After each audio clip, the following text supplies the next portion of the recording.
Peace, peace. You know what it is. It's your man SKYZOO Skyzoo, live out the borough. And this is the NBA Exchange with my man Dexter Henry. You know how you doing it, man? Log on, tap in. Let's get into it.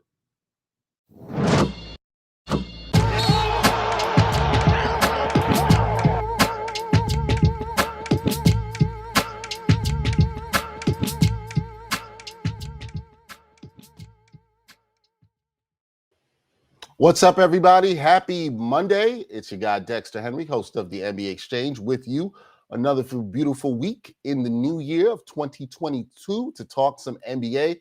We got a lot to talk about today because we're right at the midway point of the season. So we're going to talk about everything that's been going on in NBA, looking a little bit ahead. We're going to look a little bit back.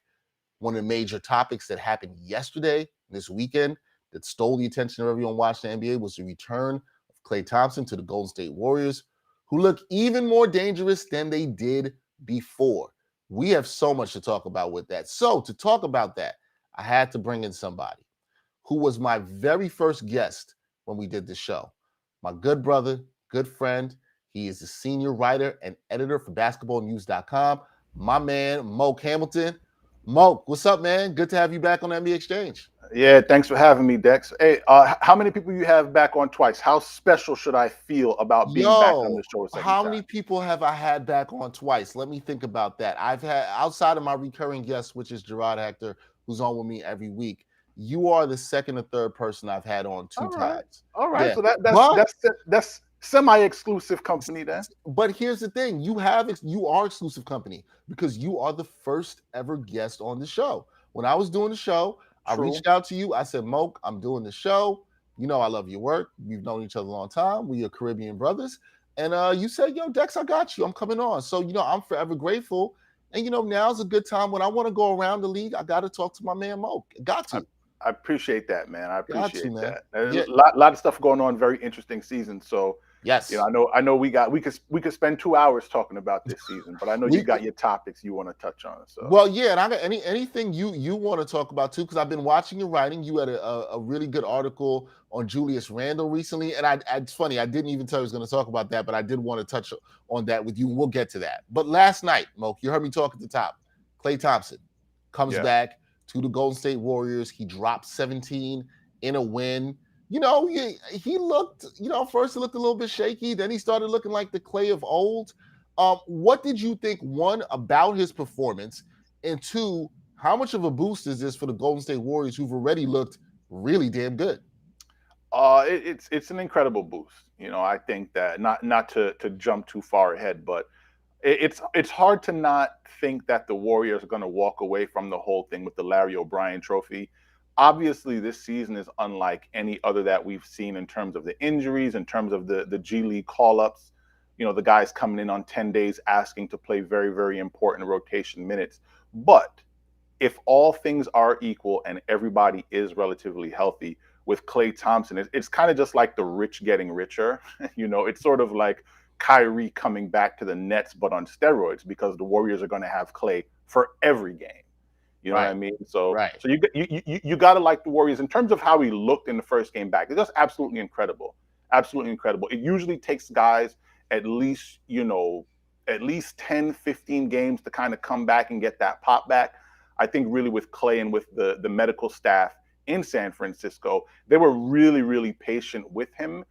He's been working out on the floor before games for several weeks now. He had the rehab stint down with the Santa Cruz Warriors in the G League. So he was primed and seasoned, you know what I mean? So by the time he touched the floor, he was ready to go, and he looked like himself. It was pretty incredible. We saw that throwdown dunk he had. He looked comfortable. Didn't look like he was worried too much about the injury. And then he seemed like later in the game, he felt very comfortable. The shots coming back. Yeah, like you said, this is a major piece for this team that's rolling, and it can look like the Warriors of old that we saw during those championship years. All right. He joked about it a lot. He got 18 shots in 20 minutes. He's like, well, some things never change. Yeah, some things never change. Hey, look, they need him to shoot. He likes to shoot. He's going to shoot. Shooters are going to shoot for sure. All right. And we're going to take a look around the NBA here. When you look at this, you talked about this. A lot has happened, Moke. What have been what's been the most surprising teams this year? You know, every year there's some teams, hey, we didn't think they were going to be that good. They're a lot better than we thought. Who's really surprised you? What's been the most surprising teams in the NBA this season? Well, I mean, again, Dexter, the way that I feel about it and the way that I approach that question, to be honest with you, I think there's so many. It's really difficult to pick one. But I will say that I think a big factor in the whole thing is the fact that guys are going out with COVID left and right. You know what I mean? Protocols, guys missing 10 games. One interesting side note, I do think I was actually talking to James Posey, who is one of our staff members over at basketballnews.com, former Boston Celtic. Most people know Posey with the Celtics. But one of the things that we were talking about in a piece that he authored recently is how this season is kind of shedding a light on which teams actually have good developmental programs with their G League affiliates. Because some teams, you see teams going out there and signing guys like Joe Johnson, bringing back a guy like Lance Stevenson. I mean, Lance is a different case, but when you go out of the league and you bring a guy in on a 10-day, you're not really going to spend too much coaching effort and resources trying to incorporate him into what the team is doing. Right, you're really just bringing that guy in to play off a muscle memory and see what he can contribute to the squad. So, I mean, that's a really, really long preface to say that there's a lot of surprises this season. But I think if I'm going to go with one, I'd probably go with the Cleveland Cavaliers. I think they're the biggest surprise just because they are so far ahead of the curve. I don't think anybody really even expect them to be a playoff team. And as we record, here. Well, we're not recording. We live, right? I forgot. We live and direct, man. We live here on the morning of January 10th. The Cavaliers wake up and they're the 6th seed in the Eastern Conference. I don't really think anybody saw that. So as far as positive surprises are concerned, they're up there. I'd have the Memphis Grizzlies probably neck and neck with them. The Grizzlies wake up this morning now the 4th seed in the Western Conference. People didn't really see that kind of thing coming. And if you want to go on the negative end of the spectrum, I think the Atlanta Hawks, a lot of people after their impressive run during last season's playoffs, people were kind of expecting a little more from Atlanta. Atlanta has been struggling to say the least this season. Again, they've had injuries, but that obstacle is not really unique to that team. Good teams find ways to win despite the obstacles that are thrown at them. So Atlanta, I'm looking at the Hawks. It's one of the biggest disappointments. I'm sorry, Dex. I gotta do it, man. Here we go. But you got to say the truth. It's the truth. Come on. I'm looking at your New York Knicks, brother. I'm looking at the Knicks, man, because they have been disappointing. Acquisition of Kemba Walker, Evan Fournier. A lot of people kind of thought maybe not necessarily go to the next level, but I think people thought they would be at least somewhat commensurate to what they did last season as far as their success, and that really hasn't been the case so far. It hasn't been. The pushback on that, Moke, will be from people is that, hey, they're at the same pace, basically, that they were last year. They're just right below 500. Then they took a big tear off. We know last year was a 72-game season. Yeah. And I'll ask you some more to that. There's another team I want to ask you about. We're going to get into them deeper. Would you put the Lakers on the list of disappointing teams, or was that a roster you looked at and said, yeah, I don't think they're that good? I thought that they would have been better than what they currently are, but I did think that there would be some growth. Okay, so first let me just answer your question up front. Would I put them on the list? Yes, I would put them on the list, but they wouldn't be top 4. And the reason why for me is because I think there was a fair amount of skepticism with a lot of people as it related to I was going to say the Warriors, as it related to the Lakers, because a lot of people didn't really think that the Russell Westbrook acquisition was something that was going to help the team. And they ended up being correct. I actually thought that it would have worked out better than it has. But with Westbrook, with, Dwight Howard coming back, with Carmelo Anthony being added to the team, I mean, this is basically a whole new team. You know what I mean? So we should have known and should have it should have been reasonable to believe that the Lakers would have to endure some growing pains. Now, did you think they would be the 7th seed? Probably not, but maybe some people did. The Western Conference, as we know, is really, really stacked. But again, I mean, yeah, I put them on that list, but they're not really cracking my top 4 because I think reasonable minds could have drawn the conclusion that they would have struggled a little bit this season. Okay, I think that's fair. And we're going to touch on them a little bit later and dive into what is wrong out there in La La Land. In the East, let's start with the East here first. We looked around the league, most surprising, most disappointing. Who's the best team in the East right now? A lot of people said, hey, it's going to be Brooklyn. We'll get to Chicago a little bit and how they've looked. But who do you think is the best team right now in the Eastern Conference? Well, I mean, when you ask me who's the best team, I mean, you know, I kind of look at the standings. You know what I mean? Like, you are as good as your record is, right? Yeah, that's what you got. Yeah, exactly. So, I mean, Chicago, you know, Chicago's sitting on top right now. And I think that DeMar DeRozan has had such an incredible season. Shout out to DeMar DeRozan, man. I got DeMar DeRozan on 2 of my fantasy teams. All right. And he's been balling for me. He's been balling for you. He's been balling for me. I got Ja Morant and Bam Adebayo on one of my teams, and both of them guys been out for weeks, man. I need them guys to come back, man. You know, trying to win this virtual trophy, Dexter. I hear you.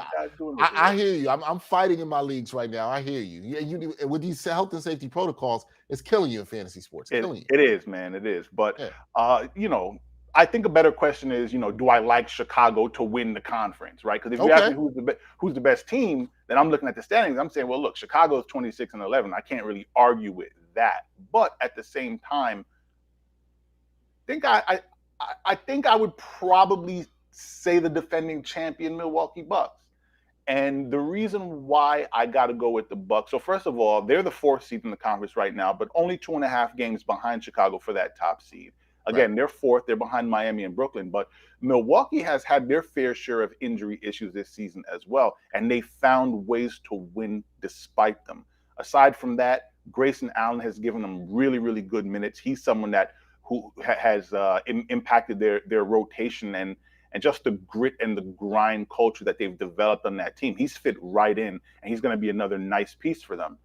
Dante DiVincenzo, you know, he missed a whole bunch of time, just recently came back. But now he's another guy that was so important to their rotation last season. He was instrumental in them overachieving before he got hurt. But now you put him back in that rotation, and it just makes them stronger. Chris Middleton has missed some time. And I think the biggest thing really has been the emergence of Bobby Portis. You know, this is a guy who, former Knick, you know, we can't get away from the Knicks, Dexter. We're going to keep coming back to the Knicks in some way. Here we go. But I'm just saying, man, I got to call it out. You know, Bobby Portis for them has just been an absolute. He was always beloved, always a good contributor off the bench, always someone that was going to come in and mix it up and give you some good minutes. But as a starter, he has just absolutely thrived for that team. And if they all get healthy and if they're all able to be on the floor at the same time, Bucks are dangerous, man. I'm not sure that I would pick. Quick little fact.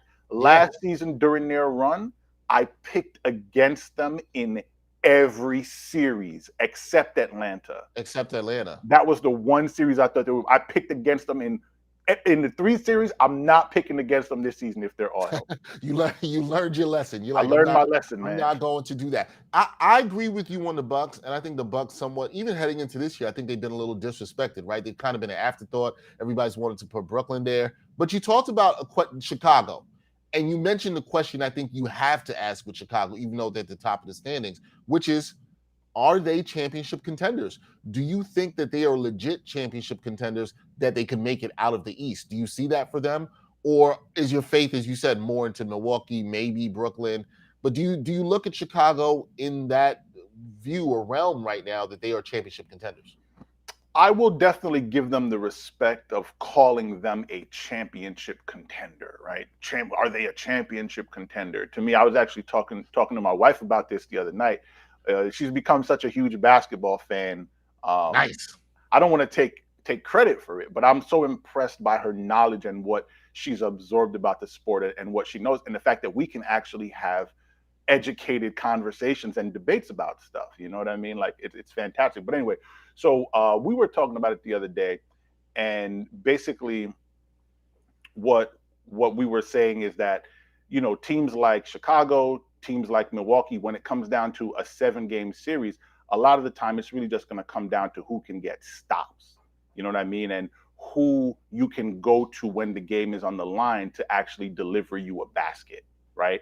So I think when I'm looking at those two teams, it really just comes down to who do I trust more with the ball in their hands with in a 1-point game or in a tie game with 30 seconds to go. Do I trust Giannis more to get me a bucket, or do I trust DeMar DeRozan or Zach LaVine more to get me a bucket?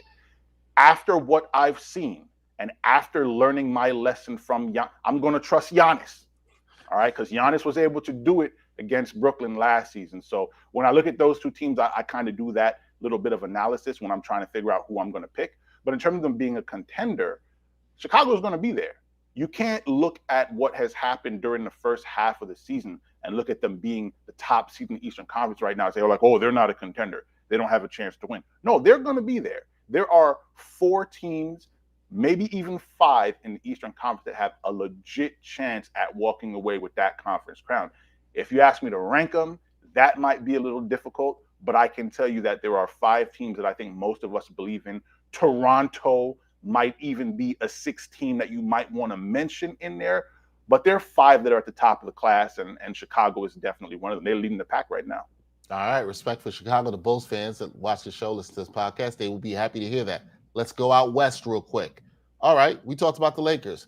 What the hell is wrong with the Los Angeles Lakers? Is it just the acquisition of Westbrook? Is it that this is basically a whole new team? They had 13 new players coming from last year. What's wrong with the Lakers, and do you think they can turn this around? Listen, man, if I would have known that I could say hell, man, I would have been given way more colorful language, man. You got to let me know next time, man. Listen, man. I don't want to say this is not a family show. I don't want to say this, but you can say whatever you want. Our man, Brian Fonseca, has used very colorful language on this show. Has he? Yes, he has. Brian Fonseca has used very colorful language on the show. I'm gonna have to call his mama and talk about that, man. I don't know about all that, man. You know, hope you're not dropping no 4-letter bombs over here, Dexter. He's dropped some 4-letter bombs, man. He's dropped some. Yeah, why are you shocked? Why are you shocked at this? This is Brian. Have you seen Brian Fonseca on the Ain't Hard to Tell podcast? Man, listen, Brian and I have been mans for years now. I even did some work over at MSG Network with Brian. That's right. I'm surprised, man. I'm surprised. Why are you surprised at this? This is this man's energy. This is the whole. That is the vibe that is Brian Fonseca. By the way, that's his whole energy. That's his whole energy. While we're saying that, happy birthday to Brian Fonseca. It is his birthday today. Oh, so no happy kidding. Birthday to him. Yes, it's his birthday today. Yes. Make sure I hit him up and tell him. I'm not gonna lie, Dex. I forgot the question, man. Yeah, you forgot the question, but you took it off a bit because you didn't know that you could say the word hell. Yes, right. You can say hell on the NBA Exchange. But what I asked you was, what the hell is wrong with the Lakers? And do you think that they can turn this around in any way this season?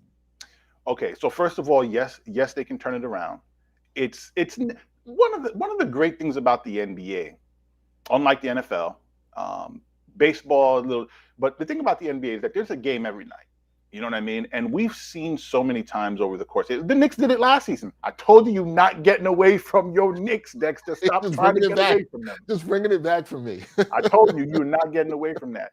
But one of the things that we've seen throughout history in the NBA is teams go on winning streaks. You know, a team can go 15-3 in a month. I mean, the Suns didn't lose a game in November, right? If I recall that correctly. So yeah, I mean, if you look, the Knicks, right? Bringing it back to them. Last season, you know, they were hovering around 500 before they went on a tear. I want to say in early to mid-April or something like that, and they ended up, you know, capturing the top seed out there in the Eastern, one of the top seeds in the Eastern Conference. So it's never too late. I think the biggest thing for the Lakers is that Frank Vogel has to kind of figure out what kind of team he wants the Lakers to be. And that was one of the things with the trades that they made last season, or I should say the moves that they made last season, where they brought in some guys. You know, they traded away, you know, Kentavious Caldwell-Pope. You know, they traded Kyle Kuzma. They traded Montrezl Harrell. They traded those guys for Russell Westbrook. And then Alex Caruso, they let go to Chicago. That was 4 of their top rotation pieces. And by moving those 4 guys out, or in the case of Caruso, letting them go, it completely changed the identity of their team. They were a defensive team. They were a team that was going to grind you. They were a team that was going to feed the post and let AD go to work and let he and LeBron play off of each other. And stylistically, that's so much different than what they had to become now that they had Russell Westbrook there with the ball in his hands. And now that Carmelo Anthony is effectively one of, I was going to say the sixth man, but he's one of the top guys off the bench, right? So now you're kind of playing more into being a pick and roll centric team, at least while Westbrook is out there with the ball in his hands. It's a little bit of a departure. Even though LeBron played a lot of pick and roll with Anthony Davis and with the other guys, they really, really force-fed Anthony Davis. And he was responsible for a lot of the actions that they commenced on the offensive end. They kind of got away from that a little bit. Now, obviously, Davis has been out for a while, so now Frank Vogel's having to experiment a little bit, right? Malik Monk, guy who was buried on the bench that I thought was a great acquisition for them in the summer. Now you see him starting and you see him playing starters minutes. That has somewhat paid off for them. You see LeBron playing the 5, which is not something that we've really seen, at least not very much since at least since Anthony Davis has become a Laker. So not unique to the Lakers.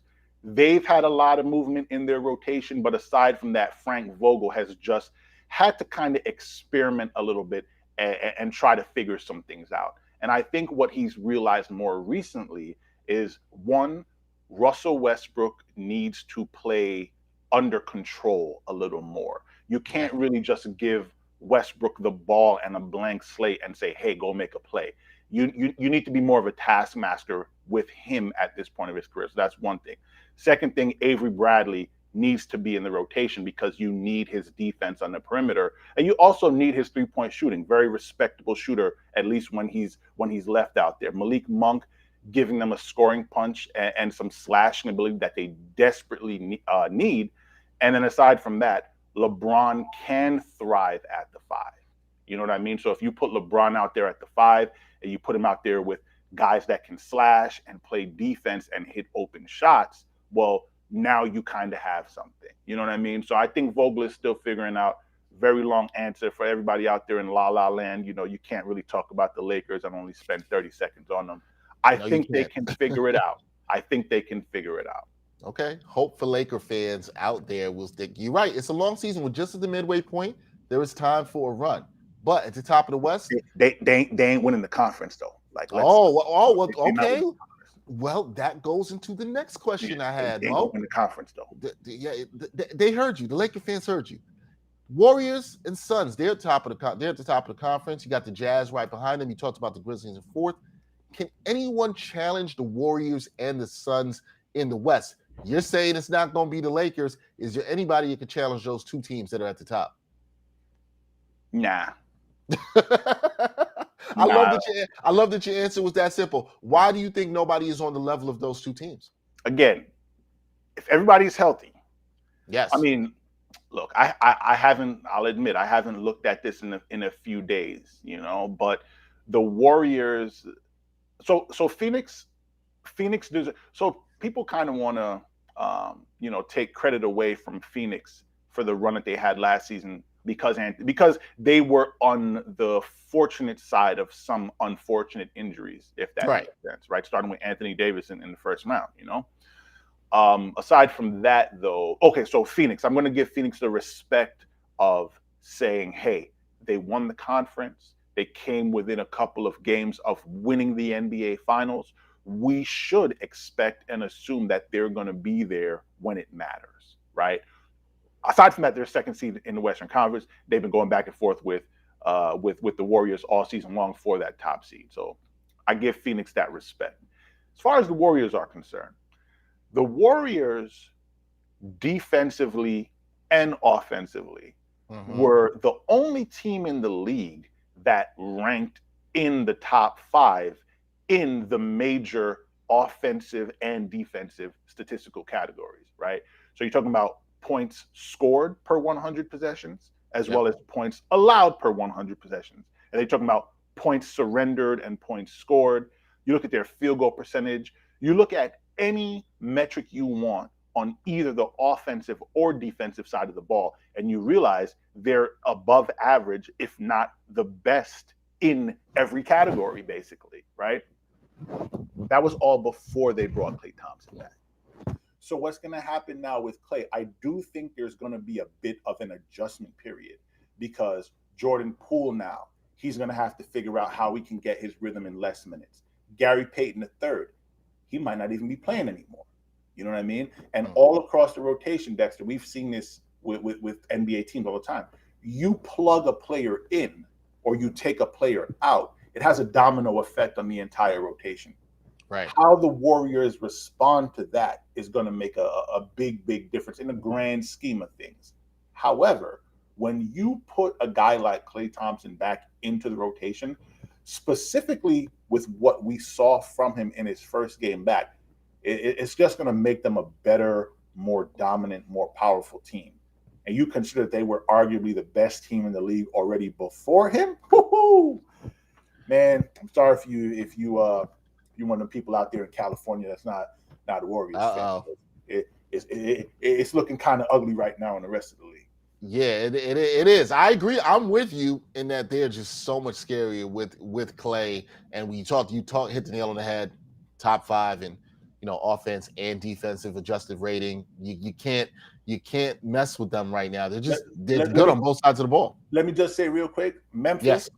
Memphis has been incredible. These guys are winning on the road. I don't really know if there's someone that has a chance to walk away from this season and we scratching our heads like, yo, how did we not see this coming? Like, if the Grizzlies made a run to the Western Conference Finals, it wouldn't shock me right now. It wouldn't shock me. I'm with you. It wouldn't shock me. People might say we're too high. I'm kind of high on them. I know my man Gerard Hector, who comes on here with me every Wednesday. He's very high on the Grizzly Cubs. They look good, and you saw what they did to the Lakers last night. They put the smackdown on them. Ja's playing good. Triple J's playing good. Look, man, that wouldn't shock me. They've been doing it without Dylan Brooks, too. Without Dylan Brooks, too, yeah. It's been so long. He just comes back, and then he unfortunately rolls his ankle, and now he's out, weeks upon weeks. So, listen, man, Grizzlies, man, I'm worried. If I'm the Warriors and the Grizzlies are the number 4 seed, I'm just like, man, I don't know if I'm worried about beating them, but that's a team that I don't want to play. You know what I mean? So yeah, we can at least say that. That's a team you don't want to see in the playoffs. Maybe we might want to let the Suns get this first seed. You know what I mean? Like, right.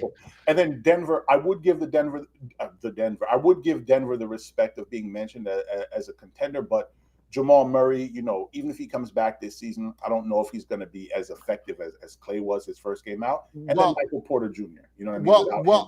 I want you to hold on that right there because the Nuggets are going to go into what we're going to talk about here. Okay. You talked about the return of injured stars. All over the place, man. No. It's good. It's good. That means we're connecting. We're vibing on the same level. It's all good. Right. You're talking about the return of potential injured stars for teams. The Nuggets could have one with Jamal Murray. Michael Porter Jr. has been out with the back. The Clippers with Kawhi Leonard, another guy who could return and could impact them. Do you see if those guys can return and if they look, I don't know, somewhat good, maybe even as reasonably good as what we saw from Klay last night? Do you think for the Nuggets and the Clippers, if they can get their stars back, does that put them in a position where they could then contend in the West? Do you think those stars can have an impact if they're able to return this season? For sure. I mean, there's no question. From a talent standpoint, the Clippers, I mean, you can look at the Clippers from 1 to 10, and when these guys are fully healthy, you say, wow, this is one of the most talented rotations in the entire league. The Clippers, there was a reason why when Kawhi Leonard went there, he said, hey, I want to play with Paul George. My major concern with those guys, and if I was going to go, bet money now that it's legal in New York, we can finally bet on sports in New York. Yay. I wouldn't bet on the Clippers because those guys just happen to not be healthy like very often. It's kind of like Anthony Davis, where it's like, okay, well, every season you're getting a nick and a bruise and you're out for 2 weeks, you're out for 3 weeks. Like, how much confidence do I have in the fact that you're actually going to be able to be healthy and to sustain that 3-month long or 2-month long, however long it is, playoff run starting in April to go to June to try to win the championship. Now, that said, my other fear with the Clippers is that I think they might be cursed, Dexter. Like, it might be the curse of Michael Olowokandi or something. Man, you took it back. You took it back with the curse. Listen, man, I don't know. It might be the curse of Pooh Richardson or something. I don't know, brother. Pooh Richardson. Listen, taking it back. They have so much talent on that team. For some reason, like, I don't know, man. Like the Clippers, man. They just can't seem to So ever put even it all even together. with Kawhi back, you're not going to be a believer in them. They were in the conference finals last year. I'm playing devil's advocate. They were in the conference finals last year The curse without of Kawhi. Danny Manning. I think Danny Manning is just like, nah, bro. Like, y'all not gonna win no championship, man. What about the Nuggets? Do you think Murray could impact them? Yeah, I mean he can, but with Porter out for the season, he had become. I don't know if they've officially declared him out for the season. So They have not. Okay, right. They said indefinitely. Indefinitely was how he's listed right now. Yeah, officially, I don't think they've declared him out for the season. But from what I've heard, they're not expecting him back. And back surgery is such a serious thing for a young guy that they invested so much money in. I don't know that they're going to be thinking that they want to rush him back from yet another back procedure. So I am not expecting him to be back this season. And without him, even if Jamal Murray comes back, even with Jokic, who arguably is playing the best basketball of his career. Oh, yeah. It's just incredible. But even with those two guys, it wasn't, I just don't think it's going to be enough to get them past Phoenix. I don't think it's going to be enough to get them past the Warriors. I don't even know if it would be enough to get them past those Memphis Grizzlies. Oh, here you go. Revving up the Memphis hype train. There we go. Okay. Yeah, I see you there. Look, trade deadline is coming up. We are, I believe, 30 days away today as we are recording this live from the trade deadline. Do you think this will be an active one? Talk to our guy, Michael Scotto, good friend of ours. He said he thinks this will be a very active trade deadline. Do you think this will be very active? Will Ben Simmons get traded finally? Who else do you think could be on the move? What are you expecting for this NBA trade deadline coming up in 30 days? Honestly, man, I have no idea. I have no idea. Usually I can get some intel, usually, you hear things, whether it be, from some agent friends you have or just being in the NBA building. But, okay, put it this way. If I'm going to judge it based on what I've heard and compare it to years past, then I would predict that it's going to be slower. And the reason why, like I said, is just because you're just not really hearing that much about anything. And I think really what it is, Dexter, is a lot of general managers and a lot of front offices are risk averse, where they rather not do anything than to do something and it blow up and it end up being proven to have been a bad move, right? And the reason why you have to look at potential moves made this season through that lens is because teams are already so shorthanded as it is. Teams are, there have been, I think, what was it? Was it 500 games played by play? There's been more than 100 call-ups this season, which right now in January is already a record. So I think a lot of teams are already struggling to fill their rotations, and they're already having to go out there and sign guys to 10 days and go overseas and bring guys back. I don't think if you're the Philadelphia 76ers, a team that has a legit chance at challenging for the Eastern Conference crown, I don't know that you want to trade Tyrese Maxey, for example, a guy who's given you good minutes, who's been a rotation piece, bring in another guy, and that guy end up getting COVID, or that guy end up having to go into the protocols and missing some critical games. And it's not really fair to look at things through that lens. But gifted general managers and front office personnel, whether you as a fan or me as a fan realize it or want to admit it or not, they are judged based on their ability to tell the future. We expect them to be able to look into a crystal ball and correctly predict what this player is going to be in 2 years, or what this player is going to be in 3 years, or who's going to be good or who's not going to be good, or what have you. It's not really a fair standard to hold them to, but that is the standard. And I think that there's a fair amount of reluctance across all teams to make moves because of the uncertainty that's around the corner. And I think we feel that more this season, and rightfully so, than we ever have before. So that's why I think things are relatively quiet. If I'm the Sixers, I'm on record as saying this. I've written about this. I think they need to trade Ben Simmons sooner rather than later. I agree. And the reason why I think that, Dexter, is because, the team, I want to say among our generation that will go down as this what if, is the 2012 Oklahoma City Thunder.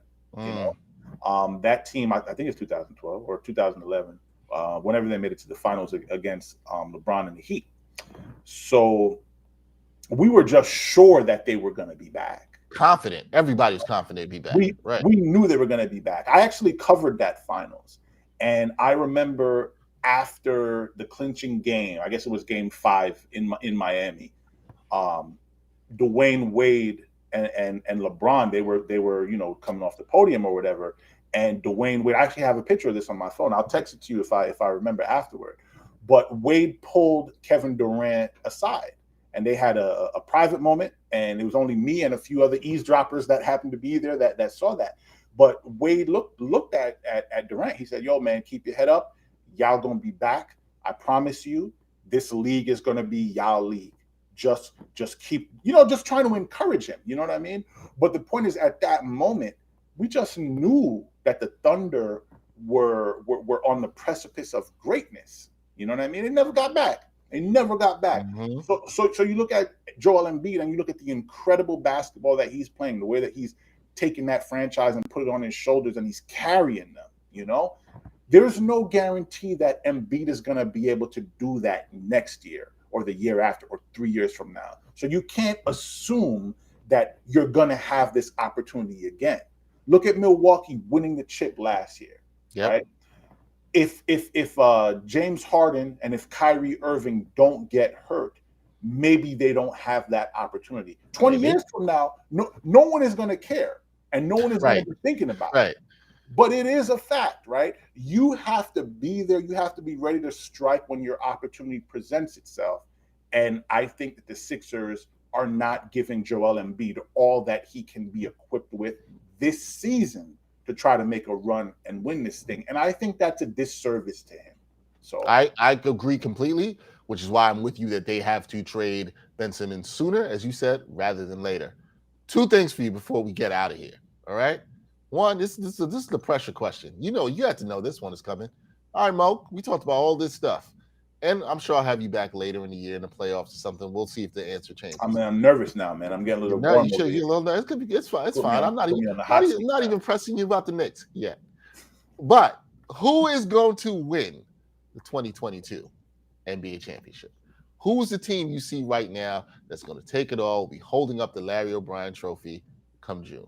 Oh, man, I think it's going to be the Knicks, man. You can't count them stop out it. That, man. Stop it, man. Even I don't believe that. Come on now. I think look, I can't come up here on your show, doing our little thing over here, like, with the professional show, we live and all that. And I've been, 2-2 for the Golden State Warriors. Now you want me to not say the Warriors after all that? Well, I mean, you could say the Grizzlies or something. You could do that and give the fans in Memphis some hope. Come on, man. I'm trying to be right, man. I'm not trying to make no headlines, man. I feel you. All right, so who you going with? No, I mean, I got to go with the Warriors. At this point in time right now, I got to go with the Warriors. Would I be shocked if they? Yeah, I mean, I guess I would be shocked if they don't end up winning, especially if they have home court advantage, if they capture that number 1 seed. I will say this, Dexter. A lot of it is going to come down to what the matchups are in the playoffs. Sometimes there's just a team that has another team's number. Sometimes there's a bad matchup that ends up working out favorably for the lower seed. So that's my one caveat that I would say, let me see the matchups. The other caveat would be, let me see, these guys played into the finals 5 consecutive times, right? Mm-hmm. They broke down that 5th year. So if I can see them approach the offseason all being relatively healthy, I'm talking about Steph, I'm talking about Draymond, I'm talking about Klay Thompson, and I'm talking about, Andrew Wiggins and some of the other really important rotation players there. If they get to the postseason healthy, hard for me to believe that they're going to be stopped based on what I've seen thus far. If there is one team that could surprise us and end up coming out of the Western Conference, surprise us being the key word. Phoenix, I don't think would be a surprise. Right? Don't say it. You gonna say the Utah Jazz? Nah. Oh, okay. See, I didn't know if you. I was like, I don't know if Moke believes in them. I do not believe in them, but go ahead. Okay, one team that could surprise us. Okay, go ahead. I don't really either. I don't really Yes. either, truth be told, as far as Good. the Jazz is concerned. I don't either. Yes. Surprise team. Mm-hmm. Go with the Memphis Grizzlies, man. All right, there you go. Go with the See, Memphis Grizzlies. man, you had to keep the hype going for the Grizzlies. I'm telling you, Gerard Hector, if he's not watching this, he's somewhere smiling about this. He's loving the love for the Memphis Grizzlies. Did you see John Morant hit his head on the backboard? I did, man. I did. In fact, I had a friend of mine who's a Laker fan who was watching the game last night. Texted me this morning and was like, "Did you see that? Did you see this block?" Yeah, it was look, man. Look. Listen, man. They balling right now. I gotta give props where props is due. They balling. Funny thing about that. Yes. For those of us that are not, descendants of the Caribbean, Ja. Yes. Such an appropriate name for this young man. It's yes, so it is. He's absolutely incredible. If you hitting your head on the backboard, blocking people's shots with two hands, I am not going to doubt your ability to lead your team to a 4-game. Well, I was going to say 4-game. Winning 4 games out of 7. Like I'm not going to doubt you to do that. Right. We already saw him send Steph Curry and the Warriors home. Granted, they didn't have Klay, but we saw him do that during the play-in, right? So Ja, I'm all in on this kid, and the supporting cast there has been incredible as well. They're getting such great contributions. Again, they've had people cycle in and out of the lineup, but they play defense. They play tough basketball. They have a true superstar there. So hey, man, watch out for them Grizzlies, man. Yeah, fear the beer. Can I start that? Fear the bear. Fear the bear. There we go. Okay, there we go. Okay, last question for you. I promise this is the last question. Then you can go. I gotta get to doing some NBA picks. You've been needling me this whole show. You've been talking about the Knicks, Knicks, that. Yeah, you try to act like I would think the Knicks could win the championship, all this other stuff. The Knicks, they have been disappointing. I'm in agreement with you. They've been disappointing. I think other Knicks fans know they've been disappointing. They know this. Can they turn it around? They're in the midst of a very important stretch right now. They started last week. 8 out of 10 games are at home, and a lot below teams with below 500 records. Do you think the Knicks can turn it around? And what does that look like, Mr. Moke Hamilton? So do I think they can turn it around? Yes, I do. I think that for the first time in such a long time, there's so many positive things about the Knicks organization. Great. They have a great coach. They have young talent. They have assets, And I mean, like you look at Emmanuel Quickly, and you look at Obi Toppin, you look at Alec Burks. I will say that they have been without Derrick Rose for quite some time now. Maybe that has contributed a bit to their relative lack of success.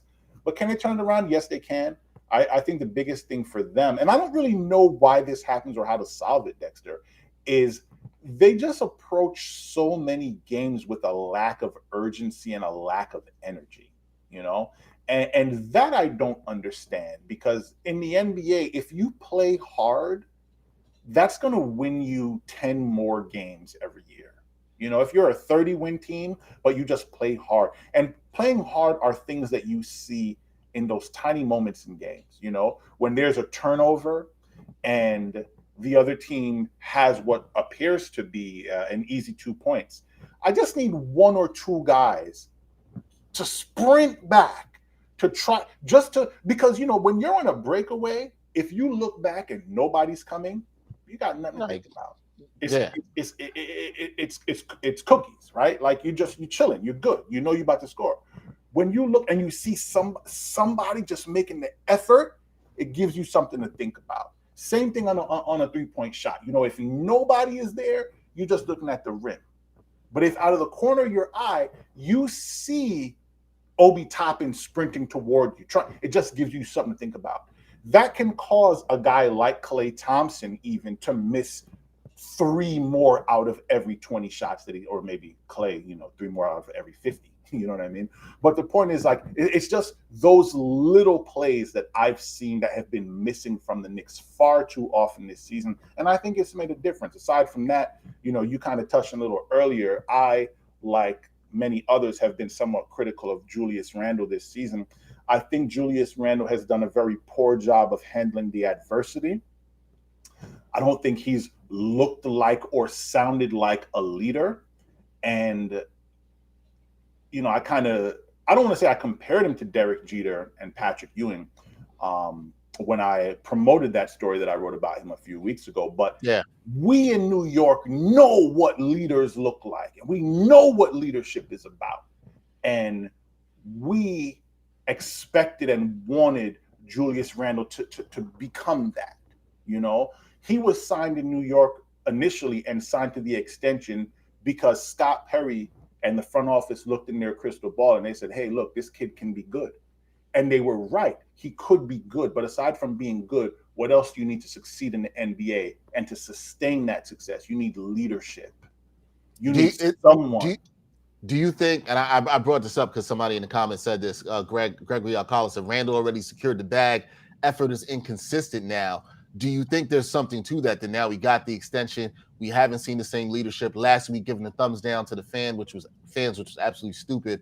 But do you think that he's maybe complacent a little bit now that he got the bag and we're not seeing the effort? Because I thought the piece you wrote in it, I thought you had great points on it, in that he hasn't shown this leadership, and this is what you got to do to take this team to the next level. It's such a damning charge to make against a player, you know. Yeah.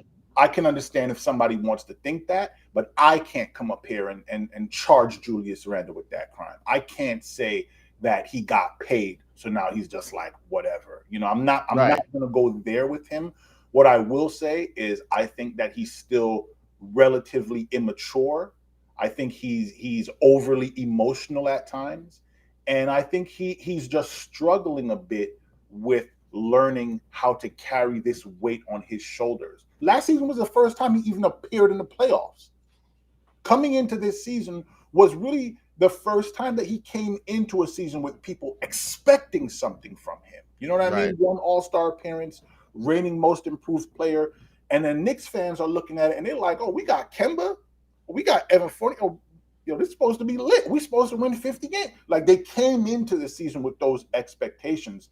And I think that he's just done a poor job of managing those and responding to the adversity. I'm not going to put it on his contract just because, like I said, it's a very damning charge to make against a player. I have no evidence of that, so I'm not going to go there personally.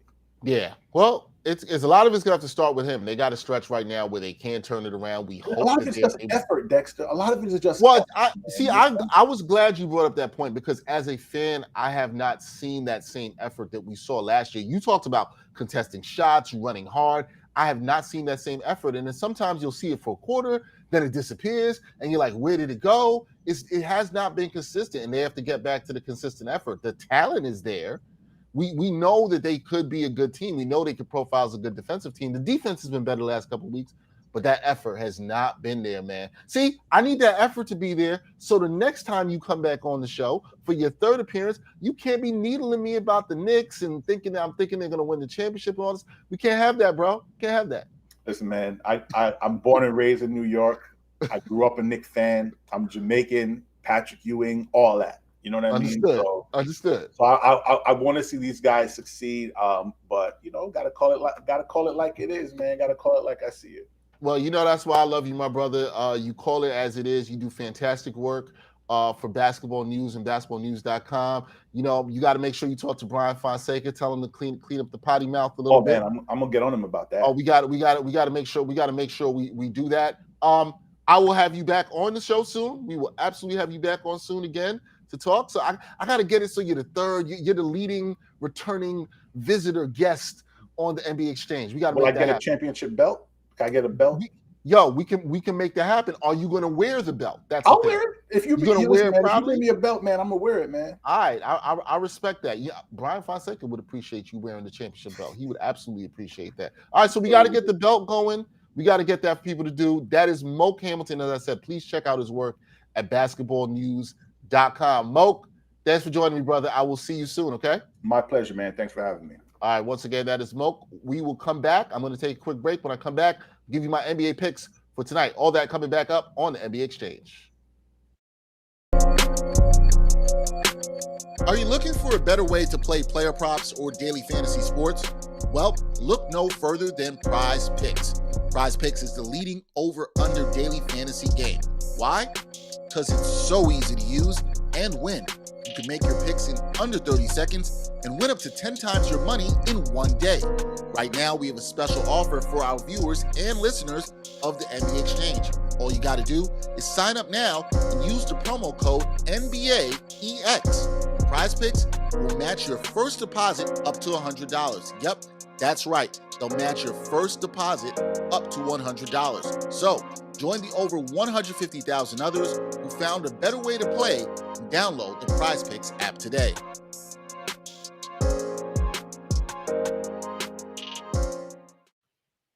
All right, guys, welcome back to NBA Exchange. So thankful to my guest, Moke Hamilton. Always a good time talking with him about NBA basketball. Great conversation. If you got late to that, you want to hear more of it, the podcast version of this episode will be out soon. You could also watch a replay of this on YouTube or Facebook, however it is that you follow the show. Keep following that NBA Exchange. Also, be sure to support PrizePicks. Use that promo code NBAEX. They'll match your first deposit up to $100. We appreciate that support all the time. I'm going to get through these NBA picks really quickly today. I got 3 games that I like. Always like to give you guys 3 games that I think is really good to go. The first one up tonight, Milwaukee Bucks. This is the second game of a home-and-home series. We've seen a bunch of those in the NBA over the past week. The Bucks against the Hornets. They are 2-point favorites going down to the Queen City where they will play the Charlotte Hornets. Now, the Bucks, they've struggled a little bit of late. They had the loss to the Hornets. The other night, they also lost to Detroit last week, which is a terrible loss. They are dealing with a lot of players in health and safety protocols. Drew Holiday in health and safety protocols, Pat Connaughton, Grayson Allen. So that concerns you with the Bucks because those are some of their big shooters. Those are guys that can hit some of those open shots for them. Giannis has been good. The other night drops 43 against those Charlotte Hornets. And here's what I think. I think the Bucks are going to have the ability to bounce back. They know they need to get this game. They've been playing well. You heard Moke talk about that right now. They're sitting in third place, only 2.5 games out of first. They can easily get back there. I think the Bucks still have a lot to prove this season. I like the Bucks here on the road against the Hornets. Still a young team who's trying to figure some things out, but I think you get a big game from Giannis. I think you also get a big game from Chris Middleton, who needs to step up here, and they get a big win on the road. Give me the Bucks on the road, 2-point favorites. I like them to cover here, and I think they will get the job done. Second game of the night, you heard Moke. He was needling me about those New York Knicks. They are hosting the San Antonio Spurs, and they are 6-point favorites according to BetMGM. Now, both teams are 10th in each of their conferences. The Spurs, they have not been good on the road. They are in the midst of a 7-game road trip where they are 1-5. I think they dropped to 1-6.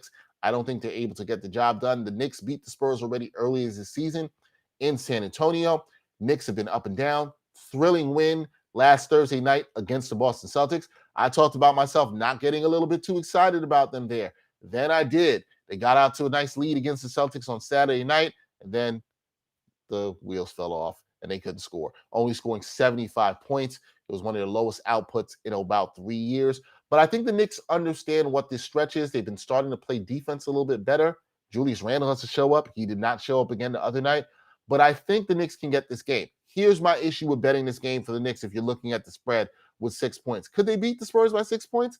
Yeah, they can. But the effort's been inconsistent. I don't like that at all. So if you're looking at something here, I would say take the money line. The money line right now, I looked at a couple of places. BetMGM is minus 250 for the money line. Is it great odds? No. But if you really feel confident the Knicks can win this game, maybe put a few more dollars down on the Knicks on the money line to win outright. I do not trust this team right now with the spread because their effort has been so inconsistent. When you're that inconsistent, I might like you to win, but I can't trust you to cover those points. So it's a no for me, but I would take the Knicks straight up money line to win, like the Knicks over the Spurs at home. Last game of the night, Philadelphia 76ers. They're hot. They've won 6 games in a row. They're taking on the Houston Rockets. Rockets are terrible. Rockets just got carved up last night by Karl Anthony Towns and the Minnesota Timberwolves. Karl Anthony Towns had 40 points, 9 rebounds, 7 assists. And now the Rockets have to see Joel Embiid.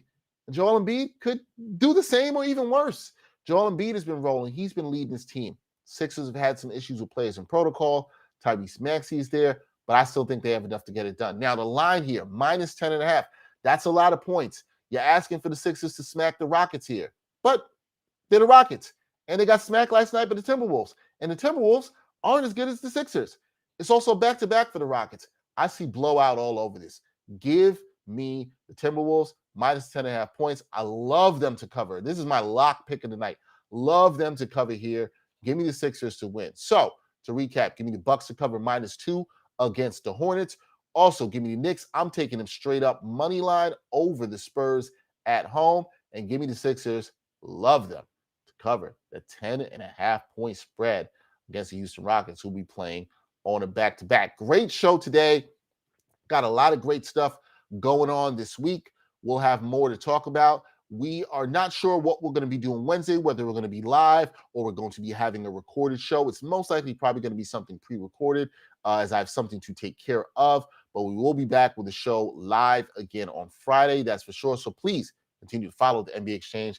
Continue to support us and all the content we do here, Backpack Broadcasting and the Props Network. You can check out in our show notes our Patreon link. That's one way to support. We appreciate that greatly. We also want to thank our patrons for their continued support. We appreciate that greatly. And also our partners at Prize Picks. Be sure, as I said, check out Prize Picks. Use that code that we have, NBAEX. Real easy to use. Sports gambling legal here where I am in New York. You can start getting into it. You can start getting into all the daily fantasy stuff, everything you want to do. Do that with Prize Picks. They'll match your first deposit up to $100. So for this edition of the NBA Exchange, I'm Dexter Henry. Once again, special thanks to our guest, Moke Hamilton of Basketball News. We appreciate him for coming on, talking with us about everything all around the NBA. Also go subscribe that NBA Exchange podcast on all digital streaming podcast platforms. You can check that out if you missed the show. Good way to recap on everything that you might have missed in our interview with our great guest, Moke Hamilton. So until next time, y'all, keep watching that ball. Peace.